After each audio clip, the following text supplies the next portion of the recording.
The turkey was still steaming when my father cleared his throat. He loved theatrics, loved holding power in his hands like a trophy. "We're selling the company," he declared, voice booming across the long mahogany table. "And you," his eyes locked on me, cold and sharp, "you're getting nothing." The forks froze. My siblings smirked, exchanging glances like wolves circling prey. One of them actually clapped. The betrayal wasn't new, but the glee, that burned. I didn't flinch. I just sipped my wine, calm, deliberate, letting silence stretch before I asked, "Dad, who's the buyer?" His chest puffed, pride spilling out. "Everest Holdings." I laughed, low, steady, then leaned back. "Dad, I am Everest Holdings." The room collapsed into silence. It hadn't always been war. When I was young, I thought my father's approval was the air I breathed.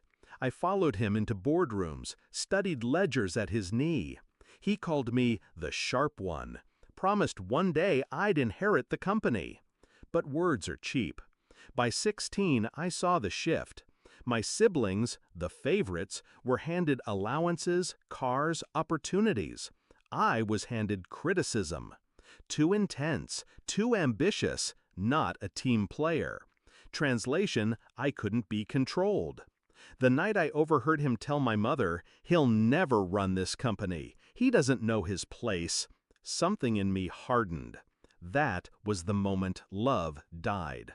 I began watching, listening. Patterns emerged. The company wasn't the fortress he pretended it was. Deals were sloppy, records outdated, contracts left cracks wide enough for me to slip through. I started small, internships at rival firms, shadowing mergers, studying acquisitions like scripture. My siblings wasted their summers in Europe. I learned how money moved quietly, how empires were stolen without firing a shot. And I realized something. Revenge doesn't need rage. It needs patience. By 25, I'd built a shell corporation. Anonymous, silent, Everest Holdings.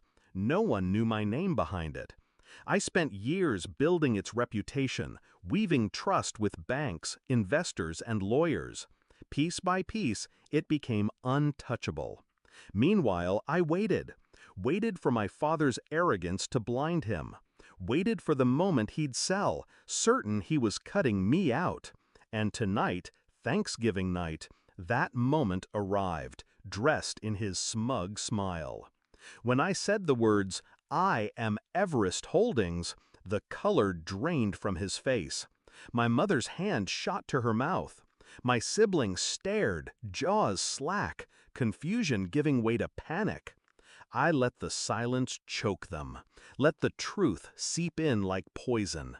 Finally, my father croaked, "Impossible!" I leaned forward, eyes locked on his. "Check the paperwork, the lawyers, the signatures. It's all mine. You didn't sell the business, Dad. You handed it back to me." The beauty of revenge is in the details. I had made sure every step was clean, every contract airtight.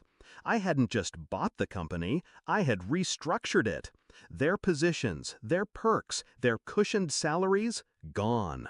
My siblings, who cheered my exile, now sat pale and silent, realizing their inheritance had evaporated in a single stroke. My father, once the king at the head of the table, looked suddenly small. I didn't shout, I didn't gloat, I let them drown in the weight of their own choices. Then, softly, I said, "Do you know why I created Everest? Because you taught me something valuable, Dad. Never trust the promises of family. Trust the numbers. Trust the contracts. They never lie." My mother whispered my name, pleading, but I didn't look at her. She had watched it all, silent, complicit. The rest of dinner was uneaten. The laughter that once filled holidays was gone, replaced with the sound of knives scraping plates, no one daring to speak. I carved my turkey slowly, deliberately, as if nothing had changed, because for me, nothing had. I'd known for years this day would come. The difference was they hadn't. Later that night, as I stood at the head of the now empty dining room, I replayed it in my mind.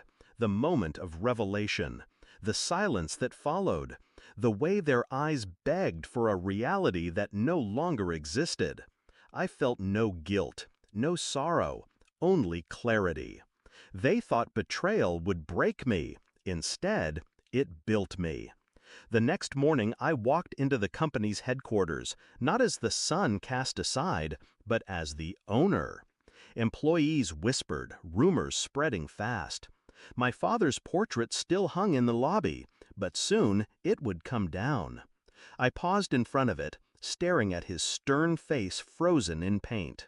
"You taught me to fight for respect," I murmured. "You just never thought I'd win."